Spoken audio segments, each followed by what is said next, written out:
त्याच्यानंतर आपण माननीय जिल्हाधिकारी यांना निवेदन देण्यात धन्यवाद। 6 तारखेपर्यंत जर नाही झालं तर 1 तारखेला आपण जाहीर करू।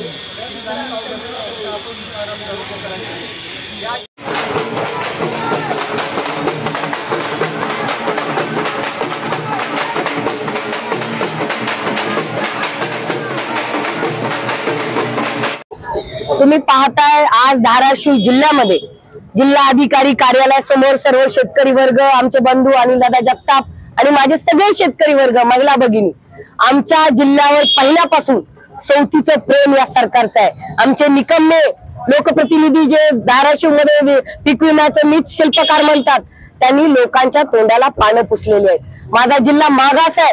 आज दुधाला भाव नाही, सोयाबीनला भाव नाही, शेतीच्या कुठल्याही पिकाला आमचा आज भाव नाही, शेतकरी उपाशी आणि हे खोटे सरकार तुपाशी, ही परिस्थिती आहे। याचे दणदणीत उत्तर देण्यासाठी आज आम्ही आमच्या महिला भगिनी, शेतकरी वर्ग यांच्या वतीनं हा एक अल्टिमेटम सरकारला देतोय। येणाऱ्या 6 ऑगस्ट पर्यंत आमच्या ज्या मागण्या आहेत त्या जर मान्य नाही केला तर 8ही तालुक्यामध्ये 7 ऑगस्टला पहिला रास्ता रोको तुळजापूरला होईल आणि त्याच्यानंतर सगळ्या तालुक्यात आम्ही सगळे रास्ता रोको करू। हा दणदणीत इशारा या खोटे सरकारला आम्ही देतोय। आधार लिंक ज्या ठिकाणी आहे त्या ठिकाणी हे पैसे उपलब्ध करून द्यावे।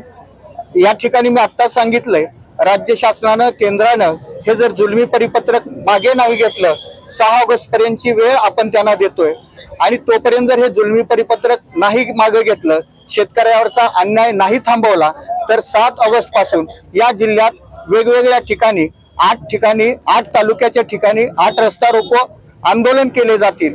त्याच्यातलं पहिलं आंदोलन 7 ऑगस्टला तुळजापूर तालुक्यामध्ये असेल।